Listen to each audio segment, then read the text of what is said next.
Derek, how's your pre-season gone so far? Yeah, good in the sense that I think we've done the work that we set out to do.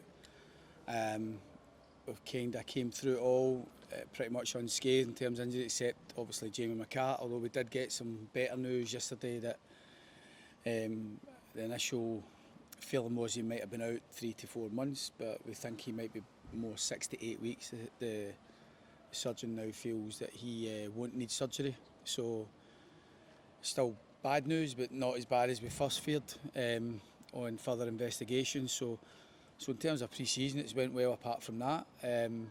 Results are never any real indication or the most important thing going out through pre-season. I've been involved pre-seasons when you've wiped the floor with every team and then no started the season well, and other times when you've not had the smoothest of pre-seasons and you've started brilliantly. So, but I feel as though, considering when we started, we've done a lot of the yards and done a lot of the work, familiarised ourselves with what we're after.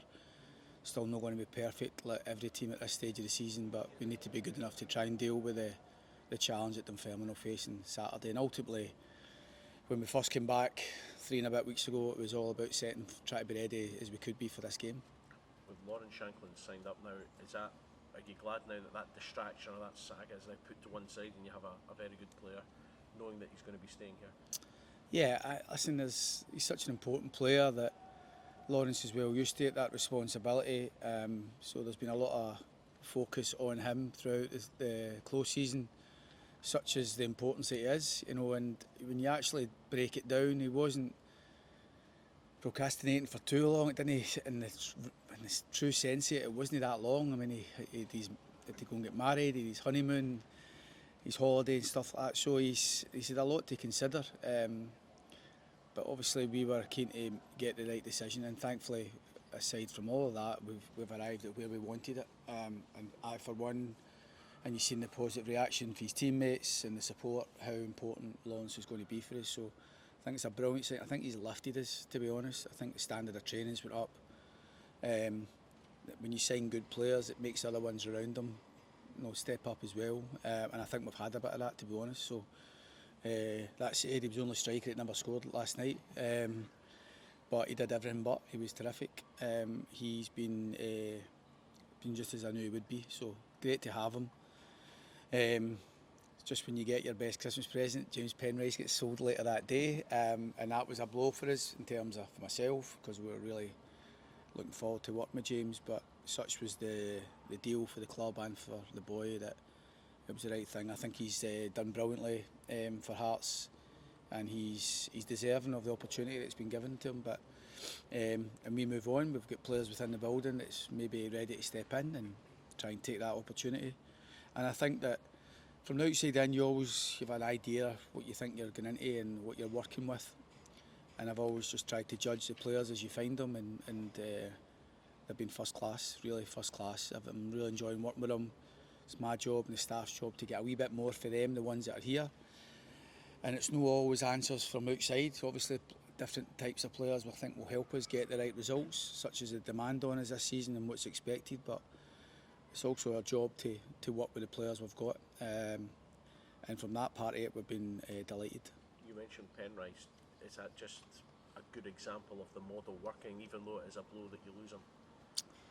Yeah, I think free agent. It was a good age when he came here. I thought it was a brilliant signing for Hearts when they got him. I tried to take him to Kilmarnock.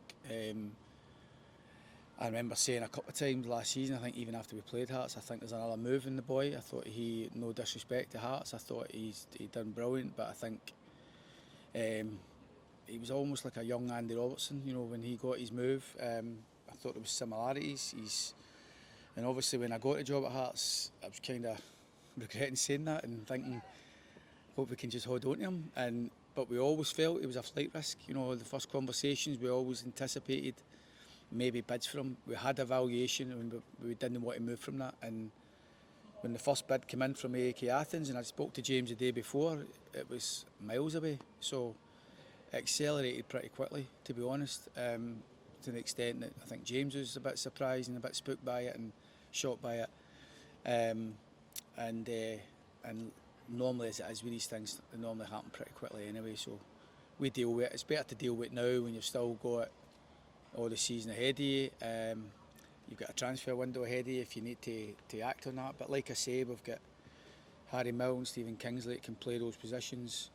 Harry Milne's a boy that we feel, obviously we know Stephen a lot more and he's played umpteen games for Hearts. And Harry Milne's a boy who came, probably when he signed, was probably seen as maybe for this sort of circumstance when James was moved on. So, and such was the high level from James when he signed, it probably caught a few by surprise. And I know from speaking to Nazy, he was even better than he thought. So I think that who's to say Harry can't go and do something similar, and it's important that we try and get that from whoever's in the building.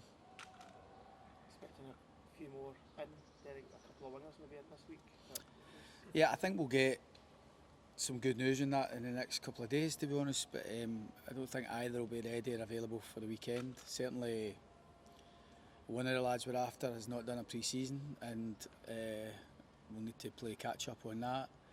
Another lad who's been playing games is a wee bit more work to get everything through in terms of his visa and stuff like that. So best case scenario with that might be the middle of next week. But I can't really say anything officially on that, but we're well down the line with a couple of lads, and we keep looking. It's a position that we've been, obviously the Chesnikov ones that we've mentioned, and that's kind of been a bit more drawn out than we would have hoped.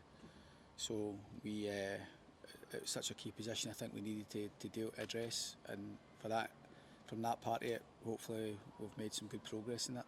Do you feel as if the squad is, additions still to come obviously, but it's getting to where you envisaged you'd hope it would be? Yeah, I think sometimes you get an idea from outside, looking at it until you come in and meet the players.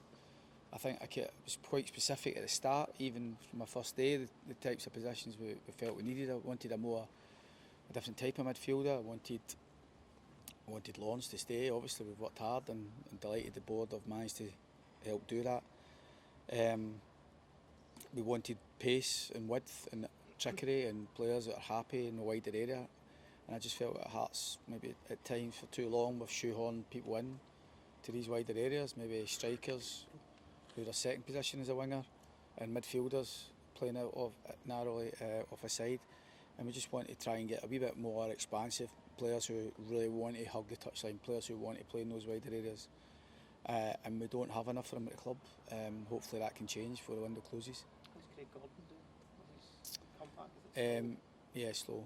Yeah, slowly. I think Craig's had eyes on his testimonial, and I think he's still got that, but I think he's probably got a lot to do to be ready for that, but he's not. I spoke to him again yesterday. He's making progress, but albeit quite slow progress. So can't say with any certainty really when, and that's the frustrating thing about that type of injury. It's at least with a hamstring or a broken bone or something, you've some sort of idea, certainty about. But the nature of the injury is quite unusual,